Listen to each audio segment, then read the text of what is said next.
Hello. Hello. We're back. Here we are. Looking forward to interviewing the team from Wooden Spoon. We should have had a wooden spoon. I know. It's a different wall, but same live stream. Well, without further ado, here's a little song called Basket by Dan Mangan that I sang at my grandma's funeral. And after finishing it, my dad came up to me and was like, that wasn't really singing. Oh. Well, I hope you do a better job right now.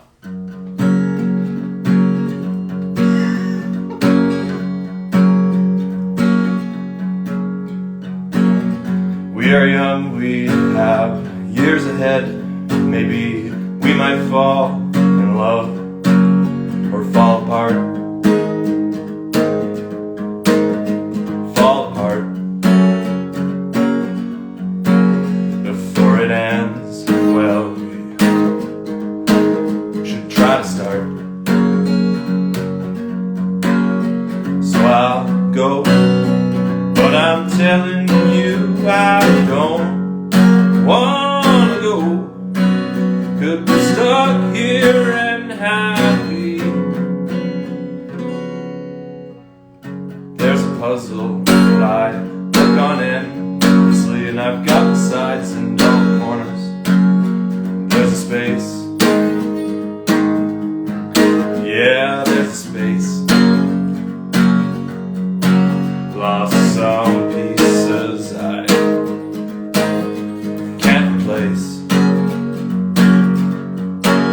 So I'll be, but I'm telling you I don't wanna be just a wasted puzzle piece. We are old and our son took the dog away, and fair enough, I guess we're tired all the time. All the time. And you know dogs, they need ample time outside. Here we go. So I'll stay, but I'm telling you I don't wanna stay.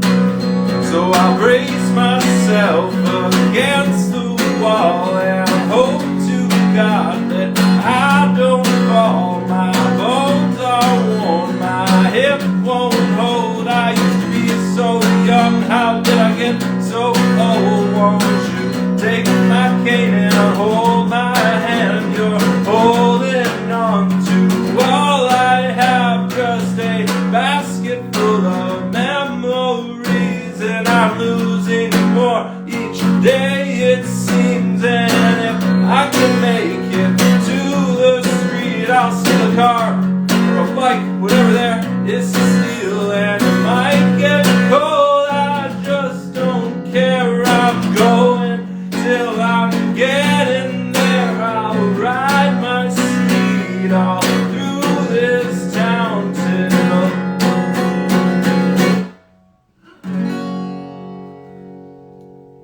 Singing. nope. Hello, everybody. Oh, That was a wonderful, impassioned performance. My arm's very sore, though. thanks for holding that up. My eyesight's so bad I couldn't even read the phone that was like 2 seconds away. I was trying to follow along. Hello, everybody. Hello. I see some familiar names in the chat already, and some of our guests in the chat already. Let's welcome them in. It's about that time. I mean, just without further ado, just to say, I'm very excited and grateful and happy to be going live here again. It's been a little while since we've been live streaming, and we're excited to be welcoming some familiar faces and a wonderful team that has made a film about dementia and divorce and a lot of other things as well. I'm looking forward to talking about it with them. Mm-hmm. Yeah. I agree. Let's go. Let's do it. All right. Savanna, Rain, Nick, would you guys care to join us? Let's do it. Going live with Unstoppable Films and Rain, Packota, Savanna, Oliver, welcome. Hello. Hello. Yay! Hello. Perfect. Yellow. How's everybody doing? My dog's here. Oh, we're You've doing also good. joined. Where's Andrew? Oh, There we go. hello, puppy. She started barking. She Hello. didn't know who was in the house. Yes. Hello. Hey, hey, hey. Hey. Ah. Welcome, Hi, Bella. welcome Nick, Mirka, Rain Packota, and Savanna Oliver to the Wildfire live stream. Yes. Round of Thanks for applause. having you. us. Yeah, it's so nice. So Savanna, starting with you, how did this project start for you, and what was, I guess, your initial sort of process in getting this script together? Yeah, so I mean, I recently, before the project, I recently wrapped another short, and I just wanted to create another one pretty much immediately. So the idea, I mean, I tried so hard to come up with an idea, and I focused on it too hard.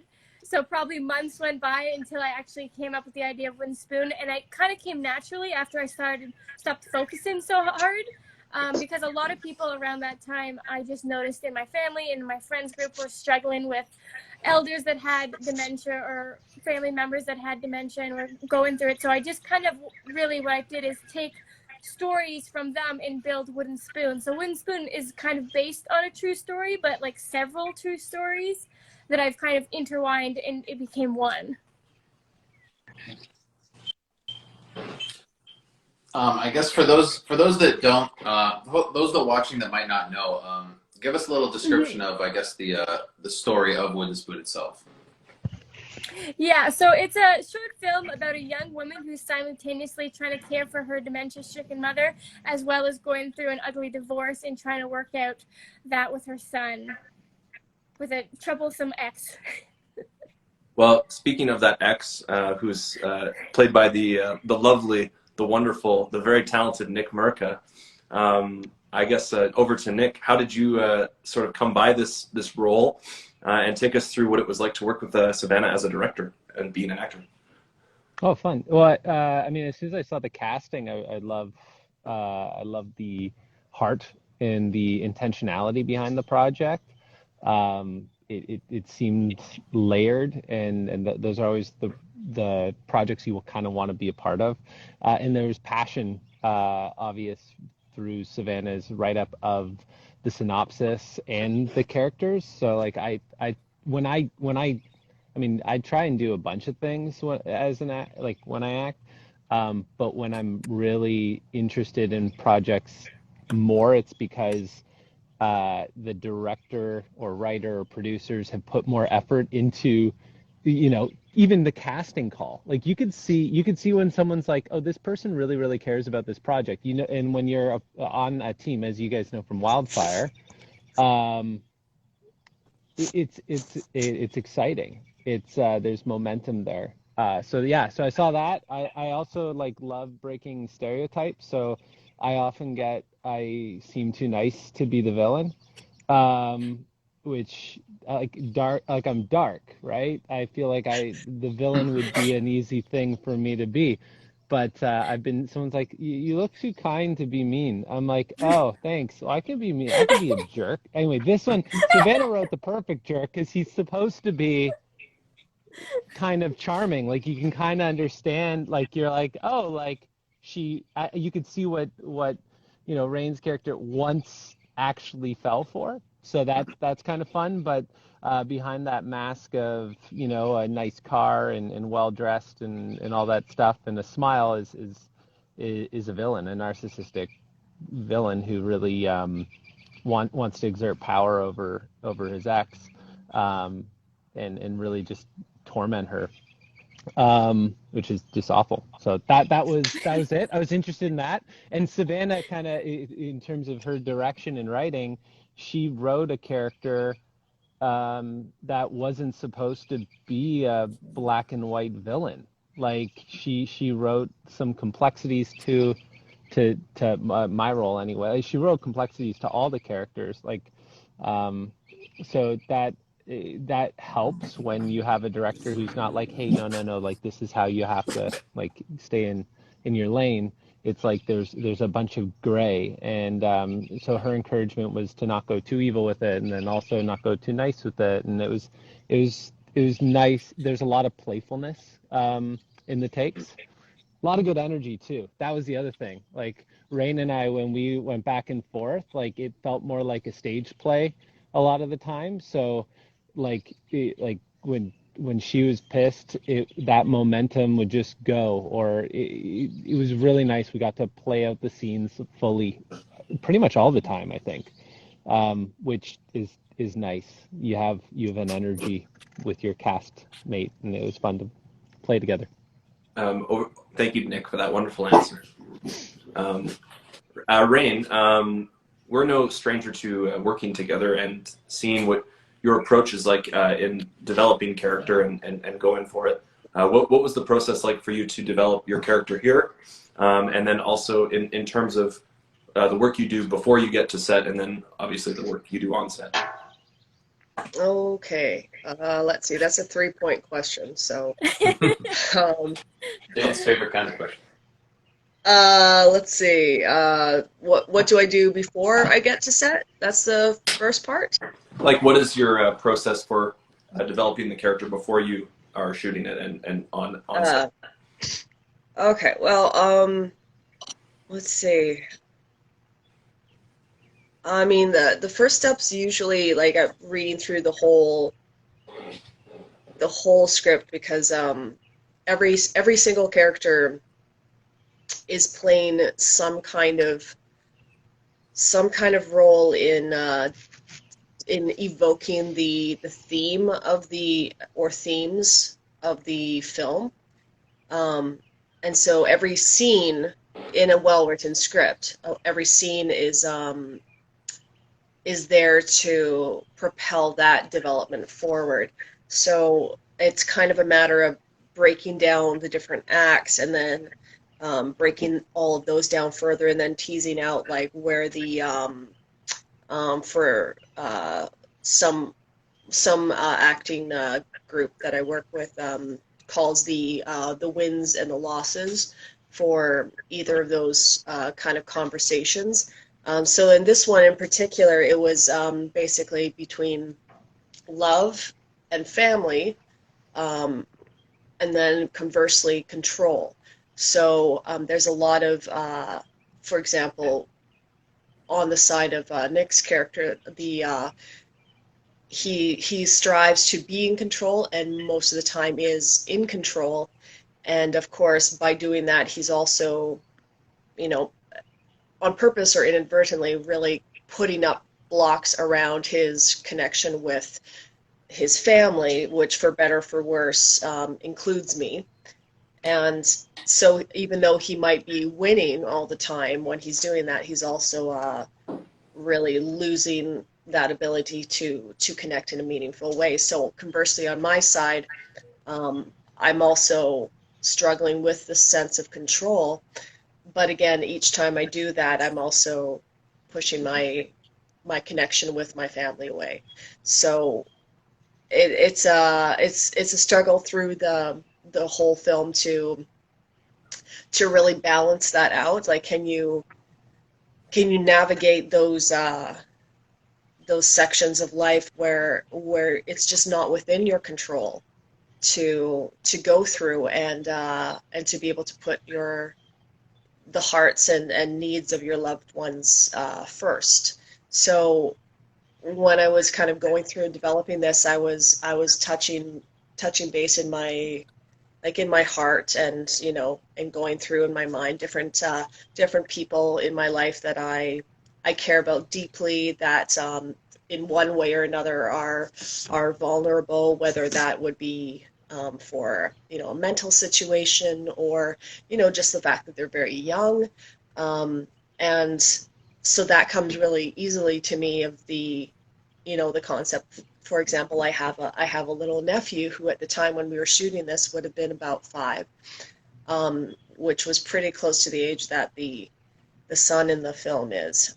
So if you tell me, if you put in a situation towards me of a place where my nephew would have been in some kind of jeopardy, that leaps right out of me without trying, which is I think the key to any good performance is not to force it. So So I've been talking a long time, so I'm gonna maybe just wrap that up and throw it back to you.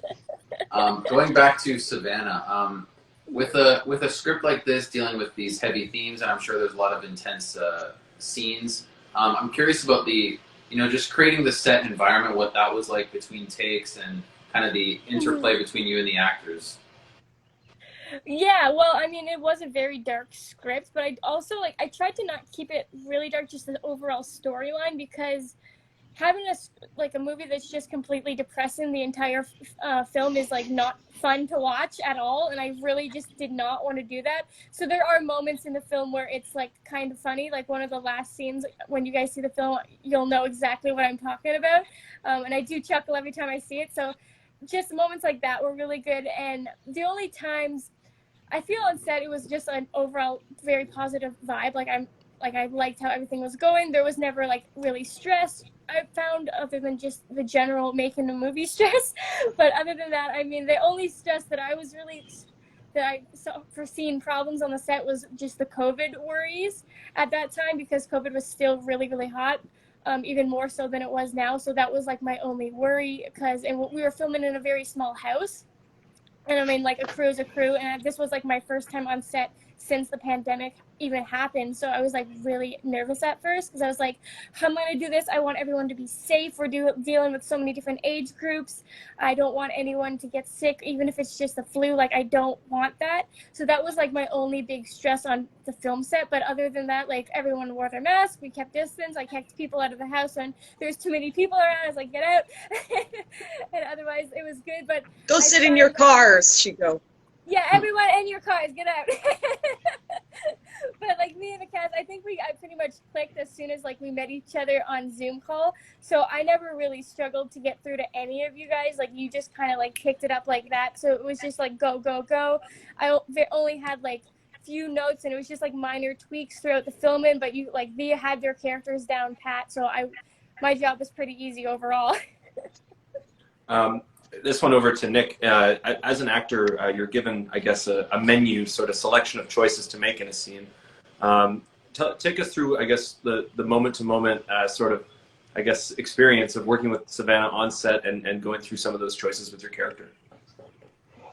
Yeah, oh, that's interesting. So I find my theory is to learn the dialogue so well that I can forget it. So that I can then just, especially what I loved about this experience was riding the momentum of the scene. There was one, the final scene between Rain and I, we had a prop that I was not expecting come into play, and it completely changed the way I dealt with this scenario. So you can only prepare so much. And then when grapes come flying, it changes everything. And she's got good aim, so I got hit right in between the eyes a couple times. So that type I of apologize for none of that, because it made a good scene. So great. It was so childish and so annoying. And it was great, because that's exactly what we wanted to generate. So I forget what it was in the script. It was something different. Savanna, remind me again. It was a snowball, and I think the grapes are so much better because they were so obnoxious to be in that scenario, to be on the receiving end of it, and that's what you wanted. And it really kind of took me out. I'm trying to remember my lines, and I'm getting hit, and I'm like. And then you get hit, and it's kind of funny, and you're stay in character, and now I'm annoyed, and it really worked to see the unravel of that scene. My character is normally calm, collected, a step ahead. Well, now I'm not, and it was the transition of power happened. The more fruit got thrown. So that type of stuff is super fun, but it's just coming into a scene knowing your character. And I love improvisation. So if somebody throws a whole loop, but it's in context of what you're doing, there's magic that sometimes happens. And so we had some freedoms there while also staying true to the script and true to the scene. But Savanna always prepped me anyway with, this is where you're coming from. This is why you're here.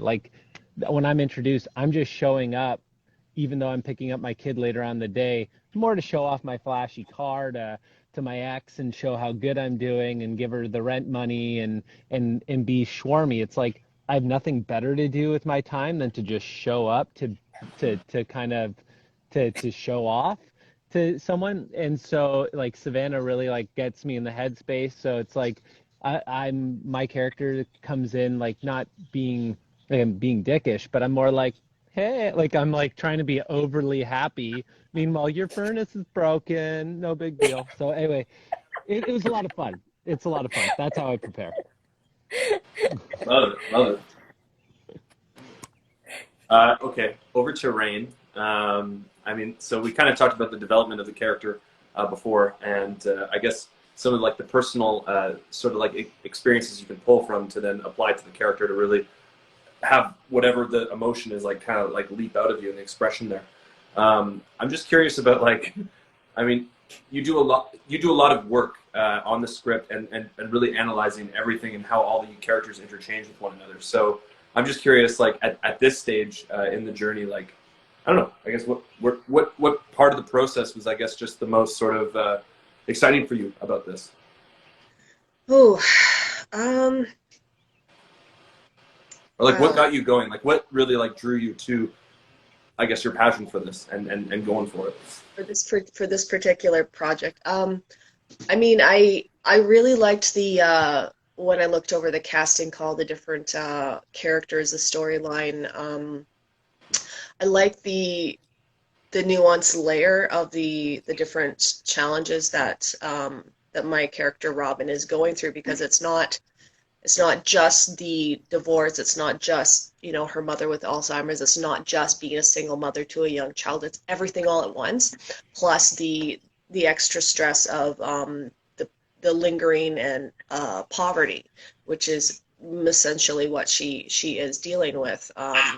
You know, going from having a very kind of wealthy partner and living situation to trying to figure out how to do it on her own when she probably hasn't had to look after her own self financially for quite some time. So she's got it all at once, and at the same time, because of the different people involved, for example, I can't just say to Nick's character what I really think in any given moment, because I have our child involved who's right there, who I don't want to stress out, because and that's the thing about Robin is, and like for all the places where she's, you know, maybe not always handling things well, and you know, she wants to reduce and keep down the stress of all of this for her child, and that includes like not talking bad about her ex-partner, not arguing in front of her child, not like swearing or complaining about what's going on in front of him, just trying to keep things as casual and normal as possible. Just mom and dad live in different places now. So when he comes in and he's doing the passive aggressive, you know, thing about his car, thing about, that the furnace is not working. You know, I can make this better for you, but you got to do something for me, which you definitely don't want to do. But you're between a rock and a hard place. And of course, like I would really like to pull out all kinds of bad words to say at him, but I can't. So you know, finding those ways to say it, or at least kind of put that over on him without doing it overtly. And Savanna did a very good job about that with the script, about keeping the certain things above board, certain things kind of below the water, and walking that fine line. There's a few times on set when we were shooting that there were places where I'd struggle a little bit about how much pressure I should be putting towards Nick's character and how much I should try to be like tamping it down, and where I should kind of let it explode a little bit and push it back down. So there's a couple times that she'd be like, okay, I think you're coming off like a little bit too hard, and I don't, you know, we don't want Robin to look like she like can't handle what's happening. She's really trying to handle it. So I'm like, okay, I got to push that down a little bit more. And you know, whatever expression is coming naturally to my face, I gotta just like push that down a little bit further, which in a scene is actually extremely fun to watch. Just, you know, when I see other actors do things like that, because the tension is what makes something interesting in a performance.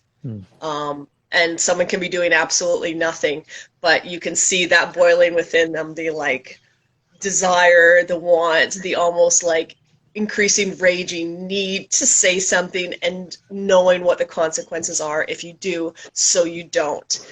And that I think was like one of the really fun things about being on set and doing that performance. So yeah, it turned out to be all I thought it might be, on set and in the moment, thanks to the really fine written words by Savanna. And I would like to say, just since we're on the topic, Savanna's a fairly young filmmaker and writer, pretty fresh out of film school, and I was really, really impressed with the script. And I've read a lot of things written by young filmmakers, you know, in school, out of school, and I read a lot by people who've been out doing this for a long time and should know better. And her script was just really, really fucking good. And I think I probably told you this, I don't know, but I just want to say it now so that everyone also hears that I think that you're very nuanced, and you're very thoughtful, and you're very considerate in your approach to everything. So I commend you on that, and I'm just so excited to see what else you do, you know, in your career. Okay. Wow. Now it's. Thank you so much. That's incredible. Actually, I want to also add one of the points. Well, when I was actually writing the script, I had a lot of people from my film school, from my classes, that would read it and be like, "Is Robin the bad guy?" I'm like, "No, not at all." So that was also a struggle for me while writing it, that a lot of people just saw her as like this biggest bitch on the planet. I'm like, no, there's so much going on. So I think that was one of the biggest struggles for me, just as a writer, to just show her in this world's most toughest situation without her just looking like a person who can't handle it, a person who's just angry at the world and can't be controlled and is just hateful, but she really, really isn't. Because like in the beginning, her and her mom, like, they don't get along. Like there's a lot of history between them.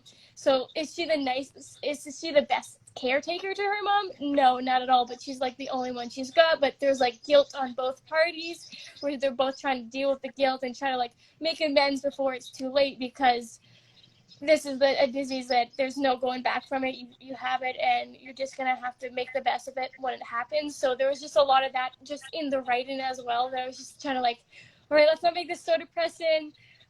There's got to be something more. There's got to be a lot of layers. And what helped with the layers is just taken from personal stories that I've known and people have told me, and what I know through my own personal experiences, especially with just divorce and all that's going on there from the kid's side and the parents' side. Because like as a child, this is super confusing, and I also wanted to show that through the character of Noah, who he's in this like, who does he trust kind of situation. And like, because a lot of the times it's like, which parent's the good guy, and you're always trying to find out who to go with, and it's very hard on kids to be like, am I supposed to choose?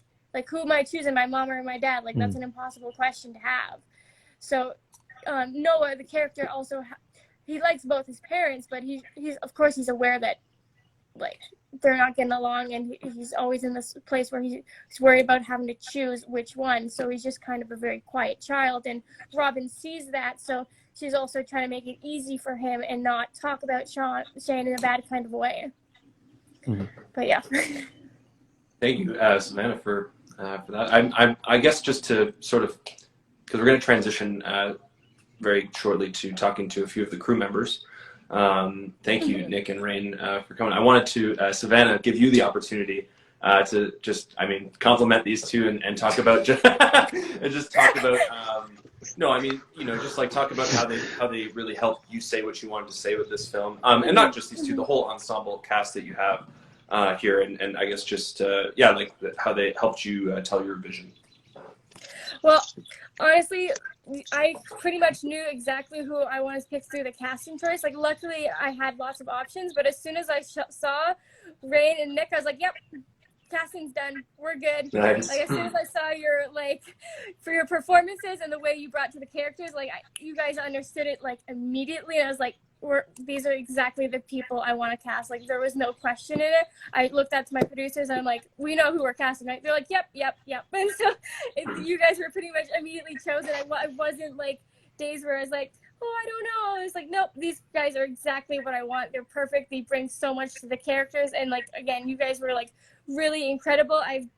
Of course, I've had more experience with actors, but you guys were by far the easiest to work with, which was amazing. And you guys already, when we were like first discussing the characters, you already had so much background on the character that I, as a director, didn't even think of. Like, especially Nick, for example, you're like, yeah, I can see like where he's coming from and how he's like also like he's trying to be a good dad. And I'm like, perfect, you got it. He is trying to be a good dad without trying to be just that asshole. Like, there's so many different layers that you guys just clicked to. And like, Rain, you had your performances on like that. Like, what really impressed me on set is when we switched to that. It was literally, we had lunch and then we were going to the very, very emotional scene immediately after lunch. And I was like, man, is this going to be such a weird transition to go from la, la, la, it's been an hour of lunch and we're relaxing to, okay, guys, here's a really serious point in the film. Good luck. And they, like, again, we went and said, I was like, you guys good? And they're good. And they got it like that. And I was like, in the monitor, and I'm like tearing up because the scene was so good. I'm like, okay, you gotta stop crying, Savanna. You're supposed to be the director here. But it was just like, I was just like, this is perfect. But yeah, it was just incredible overall. Well, I guess Nick first, then Rain. Just any closing thoughts, guys? I mean, I was grateful to be. You know, when two people are asked, I'm like, I don't want to overstep. But anyway, I was grateful to be a part of the project. Like, I love as soon as I spoke with Savanna, I knew that there was this positive, passionate energy to create something important. And there was a clear vision. Savanna is like a soft-spoken, gentle soul, but at the same time, like, her direction she was clear. She knew what she wanted to achieve. She was collaborative with everyone from the cinematography to the actors, while also being that North Star who knew what was going on. So it was really fun to play these characters. Like, what I loved about Rain's character and my character, like, they were layered, they were gray. Watching the film, holy crap, Robin's character, just the weight of what she is balancing the whole time. You could totally, like, Savanna wrote a fantastic female lead who is, like, I always look at stories like when victims become heroes. That's kind of the idea of a really good story to me, is someone who could easily choose to just give up, choose to become a villain, but they overcome both those odds to become the hero in their own story.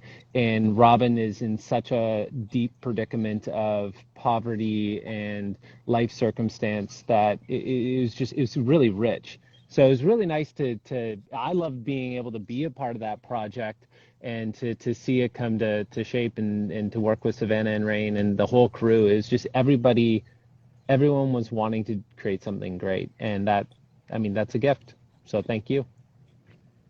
Thank you. Yeah, I would agree with all that.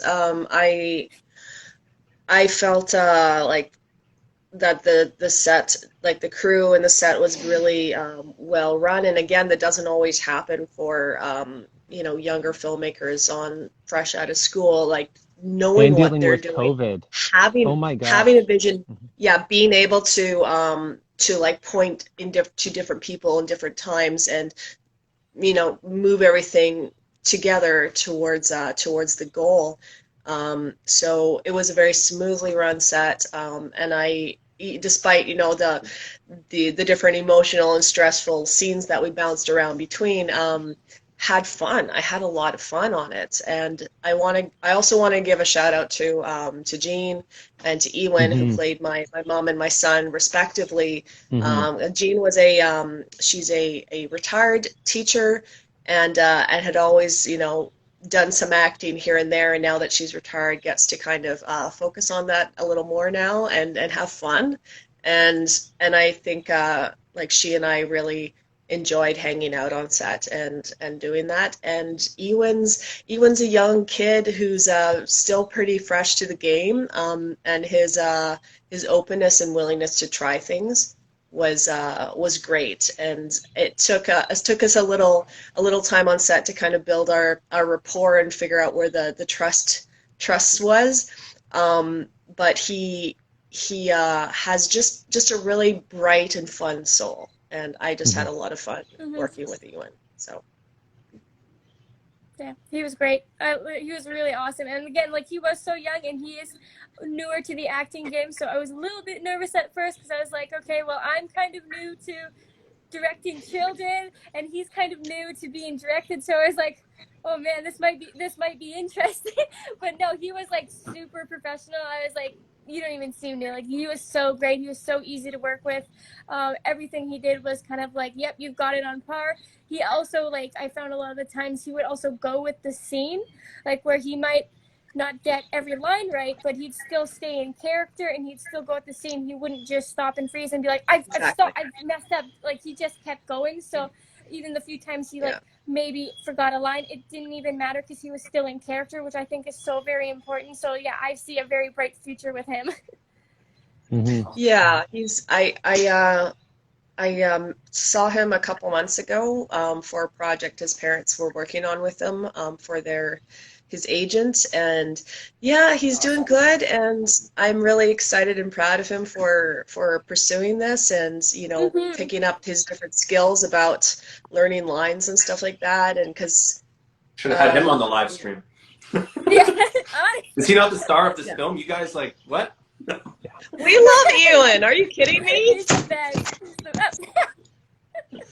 So much so that she threw her phone. Oh, I thought you were going to. Yeah, I'm sorry. My phone's literally like leaning against my computer here. All right. Well, but I'll bounce it back to you. But you haven't met Ewan yet. That's why I'm saying this. He's like the cutest. He's great. He was amazing. He was so great. Love Ewan. And I'm like also so proud of him that he knows that he wants to be an actor. Like, as a 7-year-old, as a kid, I didn't know what I was gonna do, but he already has like so much determination. It's like incredible to me because I was like, I don't know, as a 7-year-old, I watched TV. Like, that was my big motivation. Like, I didn't do anything. Well, actually, you know what? I asked him actually, like, what would you like to do, like, ideally? What's your ideal job? And he said, I want to do voice acting for anime. And yeah, and I was like, in Japanese or in English? Like, do you want to dub? And he's like, both. So yeah. So he's gonna learn Japanese, and he's gonna do original anime, and then he's gonna do his English dub voices, I guess, for the versions that they release in Europe and North America. It's awesome. I love that. Crazy. That's crazy. Isn't that great? That's so good. That's so good. I feel like we need a part 2 with the whole cast. That would be best. I agree. Yeah, I agree. We need an Ewan appreciation hour. Yes. All right. Well, Nick and Rain, thank you so much. We can't wait to see your performances in full when the film comes out. And thank you for your answers and being here on this live stream today. Thank you. Thanks for having us. It's fun. Thank you for coming back. Yeah, returning to the live. So great to see everyone again. Yeah. Yeah. All right. Take care, guys. Talk to you later, guys. Bye. See ya. All right, I removed Nick. I'm still here. Rain, do you want me to remove you, Rain? Okay. Okay. Bye, Rain. Bye. See ya. Bye, Ray. Thank you. Cut her off. Now the real question. Now the real question, Oh, Savanna. Let's boy. do this. Oh boy. Okay. I'll bring Cesar in. Is there anybody else that I should be bringing in here, Savanna? Not at the moment. Just Cesar. Just Cesar Sally. Get him in here.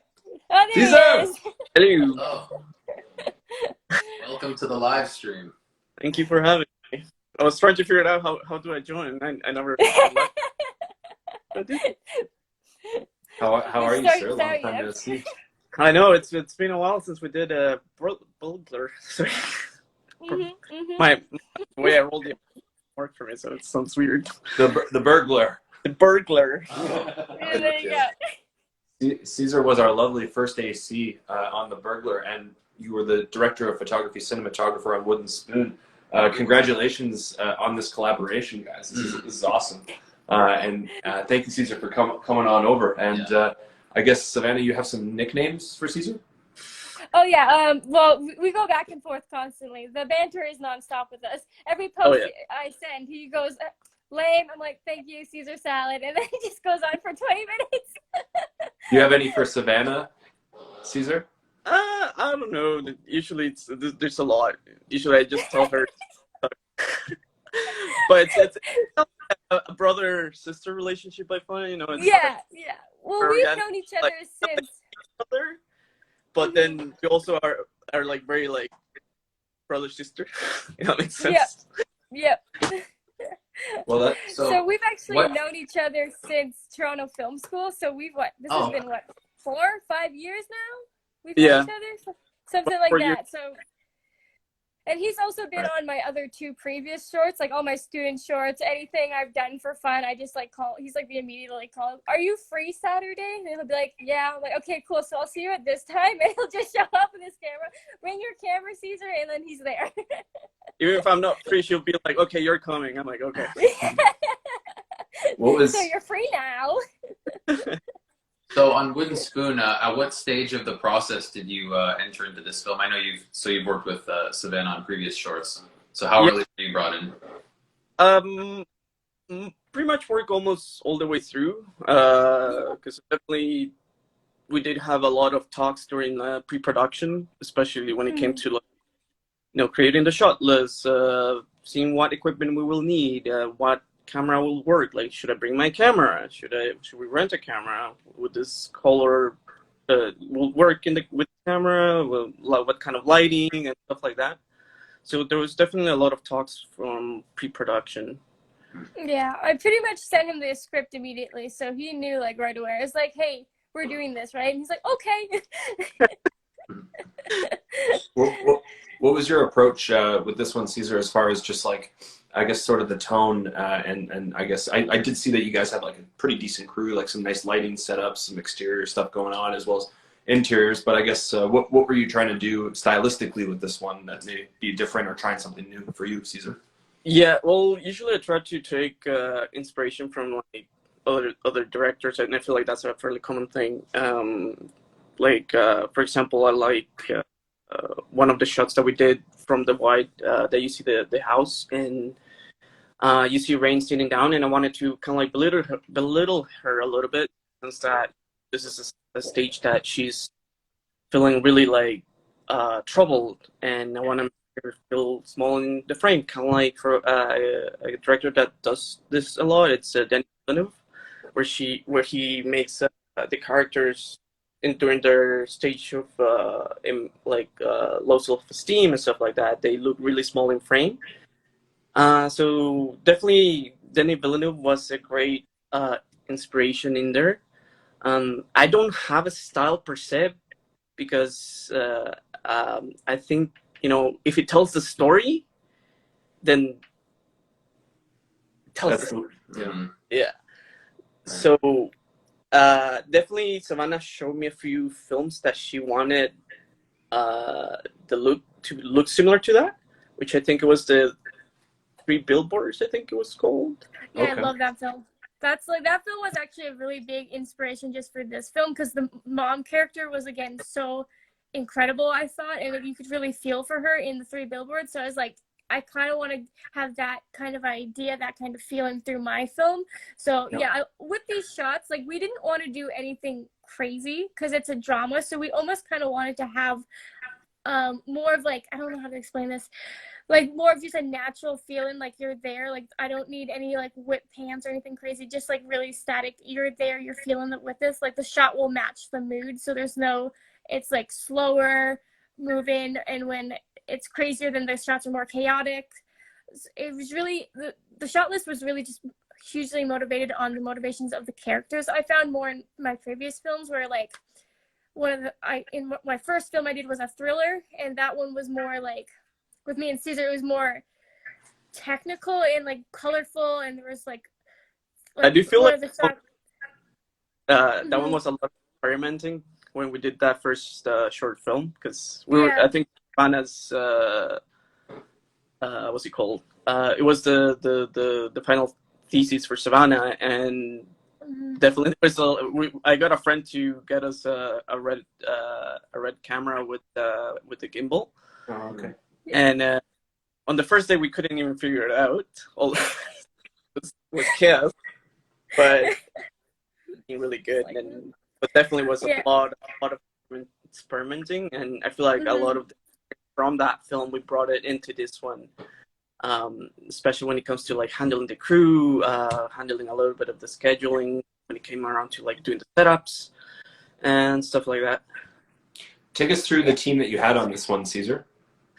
Well, we definitely, like you said, we definitely had a fairly big crew, and the two ACs that I had were pretty great. There was definitely a few hiccups that I came across, and they were definitely able to figure it out. One of the issues was that the full focus that I brought broke down. Pretty much immediately, yeah. I think we only used it for like one shot, and then it broke. Oh no. Yeah. Definitely on the lighting department, but they were really great. We had, I think, Phil at one point, because we had a big panel. I think I don't remember which panel we had, but it was like really big, and it had a function with the cable, so we had to have him outside holding the cable connected to the ballast in the cold, just Yeah, it was because. freezing. Yeah, and there was a little bit of guesswork because we definitely we didn't have a chance to do location scouting too much. So one of the locations we knew pretty well, and I think that one went pretty smoothly, which I think was the gas station that we did. Yeah. So that one we knew pretty well, but then the house and we did use the driveway to do kind of like a green screen. Those ones were a little bit tougher because there was a lot of experimenting on set. What are some tips, or like, I guess not tips, but things that you learn along the way in your career as a young DP, Cesar? And like, what are some things that you wish you would have known, like when we first worked together, like 4 years ago or whenever that was? What are some tips you could give to your younger self on building a career as a DP? Definitely start looking at people like Roger Dick, which is my favorite director of photography. But I would say, honestly, start throwing yourself out there a lot earlier, because I feel like it's the best way to learn. Don't like I know there's like usually an initial fear to start trying stuff out.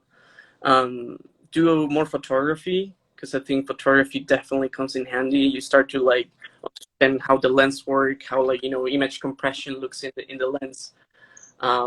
Start looking at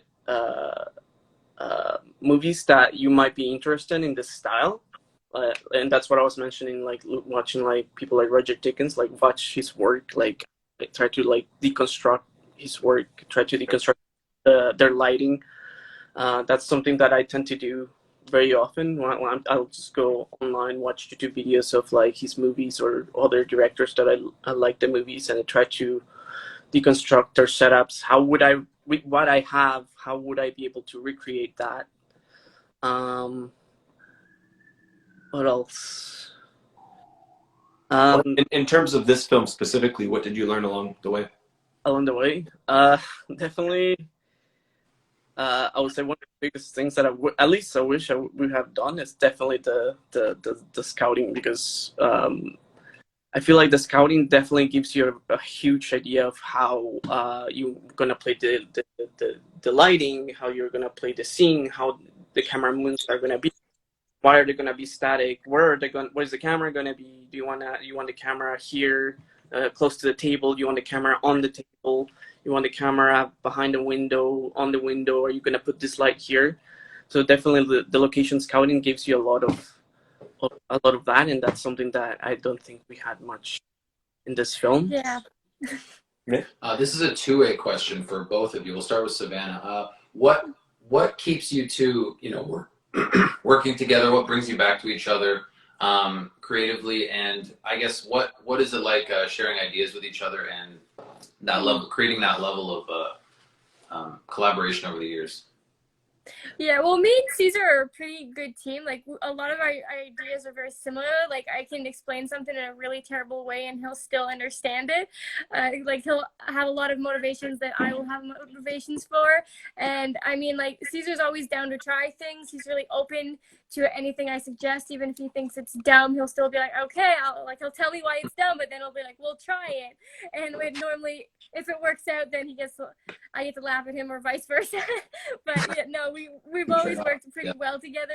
And again, since like we've worked for so long together that we have such a repertoire where he'll just kind of understand even when I don't explain it to him. Like, we'll just kind of, even if because again, with Wooden Spoon, we didn't have a whole lot of time for the shot list because things kept changing so quickly with the Airbnb and COVID. These things kept jumping around. So it was literally like 2 nights before, and I'm like, here's the rough shot list.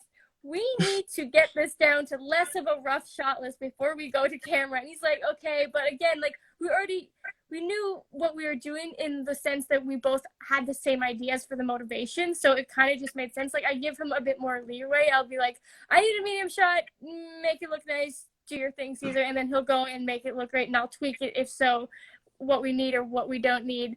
But like, he'll pretty much be on it at the moment. So again, which is great because I need more time with the with my talent, because I don't want to focus on it. I'm not a very big camera person. Like, I really am more rather spend the time with my talent and talk to them, where I'll just give him like the basic outline and be like, go figure out the close-up, go do your lighting setup, goodbye. And then I'll go over to the talent and he'll have it set up and I'll be like, that looks beautiful, Cesar, and we can continue. Yeah, definitely, I agree on that, because I remember there are times that Savanna, it's like, could you do this? Could you do that? I'm like, you know what? You go deal with the actors. Let me deal with the camera. So I'm like, okay.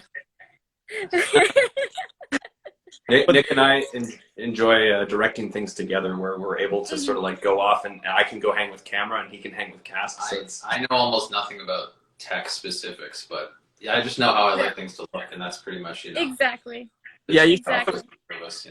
Savannah would just like describe what she wants, and I feel like there are times where like she will describe it. I'm like, I'll explain what we'll do, and she's like, oh yeah, that works perfectly. Or she will do the same to me, and like it'll be like a back and forth, and we kind of like really get each other when it comes to director and DOP.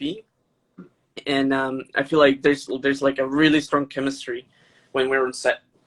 Like it's very organic. Like our relationship is very organic. Well, we're really excited to see this film, and I want to just applaud you, like you, Savanna, you, Cesar, the cast, like everybody involved for just like making a film, and like it's a lot. It's a mountain to climb to make a film. It is. I applaud everyone who takes it on. What at this stage do you guys have a release date in mind? Is it edited? How did the process go there? Is it finished? Yeah. So what I'm looking to, like, of course we have to go through the whole film festival circuit and all that fun. So I've already submitted to a few, and I'll be hearing back in a few months, and then I have another wave to submit in May. So fingers crossed for that. I am what I'm planning to do, because Wooden Spoon was completely crowdfunded, so I have a lot of supporters behind me, and that was probably the most challenging thing for me, was just trying to crowdfund, because I've never done it before, and it was like I wanted to make this movie so bad that I was like, this can't fail. So I have a lot of amazing supporters behind us, and so what I'm hoping to do in the upcoming months, again, depending how COVID goes, is do a private screening in my hometown, which is Kitchener, because there's a very lovely family-owned theater that's very small. So I would really like to bring all the people who helped me out, like my crew, my cast, all the funders, to come and watch the film together. And I mean, like, you guys are more than welcome to come and see it. We'll be pressed. We'll be pressed. Just to see We'll do it. interviews. We'll do interviews. Perfect. There we go. Free press. Yeah. That's our payment. Perfect. There we go. Excellent. What? How did your crowdfunder go? Like, how much did you were you able to raise? How many like donators? So we actually raised $15,000, which was Wow. incredible. Yeah, Wow. yeah, it was incredible because I like we everything is so expensive. I realized that when I was making this budget, like, oh my goodness. So I have to thank you to my producers. I had 3 of them, and I needed all 3 of them because everyone was bringing in fundings from their connections to my connections, because there's absolutely no way I would have done that all by myself. My producer Marissa brought in so much, and so did Callum, and then so did my late producer Manu. Like, there was just so much help in going on. Like, I had such a team behind me, which really made this possible. Otherwise, there's no way it would have been possible. You can only bug your family so many times before they're not interested anymore. But no, it was a very stressful month, because also, like, I was learning the funding process as I was trying to make the film. Like, we were actively setting up shooting dates as I was actively trying to fund, and everything was like slowly becoming a smaller time to get everything done. So I was like, okay, people would be like, what's the date of the film? I'd be like, it's this date, and then I'm like, I don't even have it all funded yet, fingers crossed. So it was very much like insane on that, but I'm glad to say it all worked out amazing. Awesome. Well, just to, I guess, close the deal and finish off, Cesar, if you want to go first, and then we'll have one more question for Savanna. Just some final words to say about the experience and what you're looking forward to about Wooden Spoon. Well, it was definitely a great experience. I feel like every film that we do, especially for us, like as new filmmakers, it's definitely a learning experience, and I definitely learned a lot, especially when it comes to like the poor man's process. Definitely working with actors too was really great. Like all the actors were really great, and like since they mentioned Newman, there was one thing that I really I was really impressed with Newman too. I remember talking to some of the cast, the crew. We were talking about the how some things would cut, and we would kind of like overhear him talking too about how like the scene is going. This shot could cut this with this, and we were like, this kid is a natural. He's all over He's it. so good. He's so good, yeah. Everyone was amazing on that set, really. Yeah, Again, like that. Well, Savanna, at this point, I guess, thank you very much. The only question I have for you at this point is, what do you mean by unstoppable films?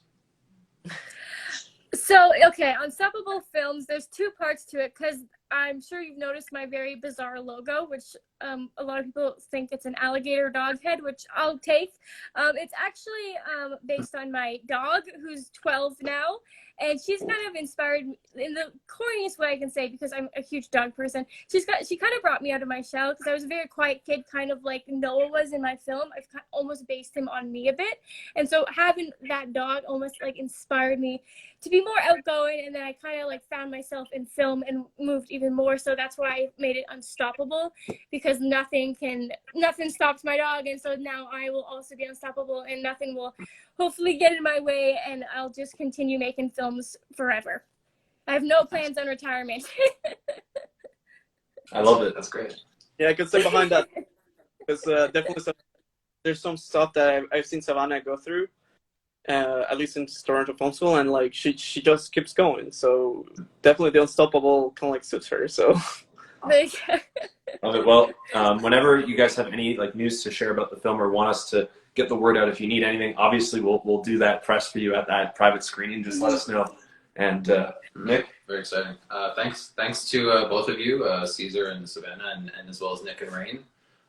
It was great learning more about Wooden Spoon. This is our set design here. We didn't raise 15,000. But thanks for taking the time out on this Saturday afternoon. Thank you. Yeah, have a great weekend. Yeah, have a great weekend, guys. Thanks for stopping in. Thanks for taking the time. Thank you to everyone, my funders, my cast, my crew. You are all amazing, and I can't wait till this film goes everywhere. Can't wait. All right. Have a great day, guys. Have a great day. Thanks so much. Thanks for everybody who was in the chat. Bye.